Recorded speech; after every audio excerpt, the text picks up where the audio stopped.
नमस्कार मित्रांनो, मी सिद्धेश्वर आणि युनिक ट्रॅव्हलर SP या माझ्या यूट्यूब चॅनलमध्ये तुमच्या सगळ्यांचं स्वागत आहे. मित्रांनो, मी आता झाशीमध्ये आहे. मी आज तुम्हाला मध्य प्रदेशातील ओरछा येथे बुंदेला शासकांचा अतिशय सुंदर आणि देखणा असा किल्ला आहे. हा किल्ला पाहण्यासाठी मी तुम्हाला आता घेऊन जात आहे. तर चला मग आता आपण ओरछा या ठिकाणी जाऊया. ओरछा हे झाशी पासून अगदी 30 किलोमीटर अंतरावर असलेलं ठिकाण आहे.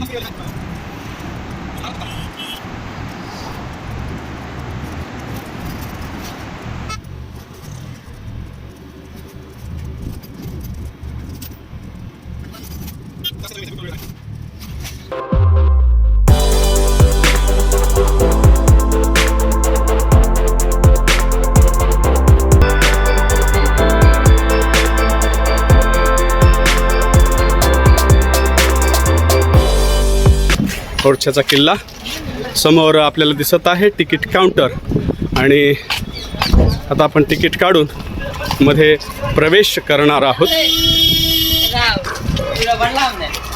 थोडंसं या बोर्डकडे काय काय आहे मध्ये ते पहा. जहांगीर महल, राजा महल, दाऊजी कोठी, रायप्रवीण महल, हमाम खाना, उंटखाना असे हे या किल्ल्यामध्ये पाहायला मिळणार आहे. किल्ल्यातून प्रवेश केला आहे. या ठिकाणी हे गेट पहा लाकडाचं आणि सुळके आहेत, खिळे आहेत.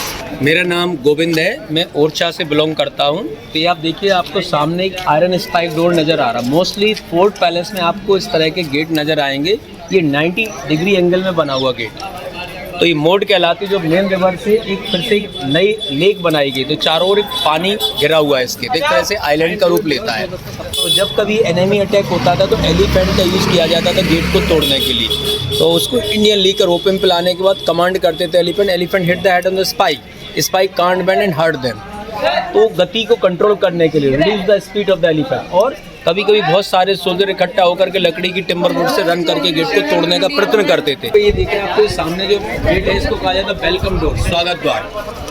तो जब कभी राजा महाराजा गेस्ट एंटर किया करते थे उस समय दोनों ड्रमर प्लेइंग द ड्रम्स और लोग शावर द फ्रॉग. जब कभी उनको हॉर्स एलिफेंट राइड से जाना होता तो जो लेफ्ट साइड में रैंप बना हुआ वहाँ से वो हॉर्स एलिफेंट से ऊपर जा सकते थे. हम चल के देखते हैं. आप दो महल देखेंगे, राजा महल, जहांगीर महल. राजा महल famous for fresco wall painting के लिए और जहांगीर पैलेस आर्किटेक्चर के लिए फेमस है. अदर साइड से चल प्रॉब्लम होती है, आपको सही आएगा. ये उस समय कैनन पार्किंग लॉस थी, तोपें रखी जाती थी, तोप खाना. तो उस समय लगभग 500 से अधिक तोपें हुआ करती थी. ये नई ब्रिक डाल दी गई. पहले थिन ब्रिक हुआ करती, पतली वाली ब्रिक. ये वॉल बाद में बना दी गई. पहले सीधा रैंप था पतली ब्रिक का. जिस बिल्डिंग में आपको टाइल्स नजर आ रहा है कहलाता शीश महल. ओरछा बुंदेलाओं की कैपिटल कहलाती है. स्विस डायनेस्टी के 10वें रूलर राजा रुद्र प्रताप 1501 में शिकार के उद्देश्य से आते हैं. तो चारों ओर घना जंगल था. ओरछा का कोई नामो निशान नहीं था, ना कोई बिल्डिंग थी, ना लोग निवासरत थे.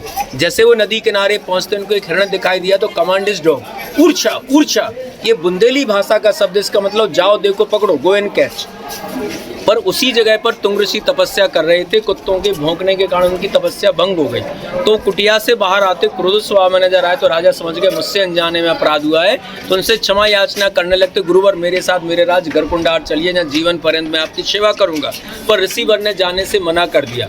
तभी उन्होंने कहा, गुरुवर मैं अपनी राजधानी को गरकुंडार से इस जगह शिफ्ट करना चाह रहे. जगह का क्या नाम है? बोले राजन मैं तो यहाँ तपस्या कर रहा हूँ, मुझे कोई जानकारी नहीं है. बोले क्या नाम रखूँ गुरुवर? बोले राजा आपके मुँह से पहला शब्द क्या निकला? बोले ऊर्छा. बोले जगह का नाम रखिए ऊर्छा. तो 1501 में जगह का नाम हुआ ऊर्छा. ऊर्छा से ओरछा, ओरछा से ऊर्छा कहा जाने लगा. तो राजा रुद्र प्रताप के द्वारा ये महल फाउंडेड किया गया 1501 में. इसकी नींव रखी गई. तो राजा रुद्र प्रताप का पीरियड था 1501 से 1531. तो जब यहाँ से वो गरकुंडा लौट रहे थे, रास्ते में गाय पर टाइगर अटैक करता, तो गाय को बचाने के लिए वो टाइगर से लड़ जाते. तो गाय की लाइफ तो बचा लेते, पर जख्मी होने के कारण उनकी डेथ हो गई. तो महाराजा रुद्र प्रताप के 12 बेटे थे. तो उनकी मृत्यु उपरांत उनके बड़े बेटे राम सिंह ओरछा भारती चंद ओरछा के दूसरे नंबर रूलर हुए, जिनका पीरियड रहा 1531 से 1554 तक. और इनके कोई संतान नहीं हुई, तो इनके द्वारा राजा महल का तीसरा भाग कंप्लीट किया गया। और जो राम राजा मंदिर कहलाता है वो रानी महल बनाया गया था 2 स्टोरी बिल्डिंग, पर इनकी कोई संतान ना होने के कारण इनकी मृत्यु उपरांत इनके छोटे भाई मधुकर बुंदेला ओरछा के तीसरे शासक हुए, 3rd नंबर रूलर, जिनका पीरियड रहा 1554 से 1592 तक, 1554 till 1592। तो उनके द्वारा राजा महल के बाहरी भाग दीवाने आम और दीवाने खास कंप्लीट किया गया। ये पूरा महल 92 ईयर से बनाया गया 3 राजा के द्वारा। तो अभी हम देखते चलेंगे, आगे चलते चलेंगे। जिस बिल्डिंग में आपको टाइल्स नजर आ रहा है ये कहलाता है शीश महल। तो यहाँ के 13वें रूलर महाराजा उदित सिंह के द्वारा 1763 में बनाया गया एकांतवास के लिए, जो बाद में 1978 में मध्य प्रदेश टूरिज्म गवर्नमेंट ने इसको होटल में कन्वर्ट कर दिया। इसमें 2 प्रकार के टाइल्स हैं, blue lapis lazuli, green turquoise, semi precious stone like a Persian influence. उस समय पूरी वॉल पर टाइल्स हुआ करते थे। तभी 8 कमरे हैं, रेस्टोरेंट भी है। ये छोटी जो बिल्डिंग दिख रही है कहलाता नौबत खाना, रॉयल म्यूजिक गैलरी। जब कोई रॉयल प्रोसेशन होता था उस समय वो म्यूजिक बजाया करते थे, संगीत। हम देखते चले, आगे बढ़ते चलेंगे। ठीक।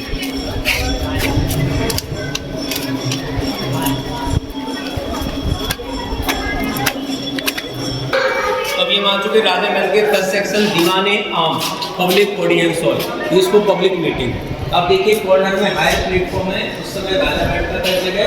लोअर प्लेटफॉर्म पे एडवाइजर, मिनिस्टर्स, यहाँ आम पब्लिक एक एक करके अपनी समस्याओं को यहाँ रखते थे, समस्याओं को हैंडल करके, और मिनिस्टर एडवाइजर से कंसल्ट करने के बाद डिसीजन दिया करते थे।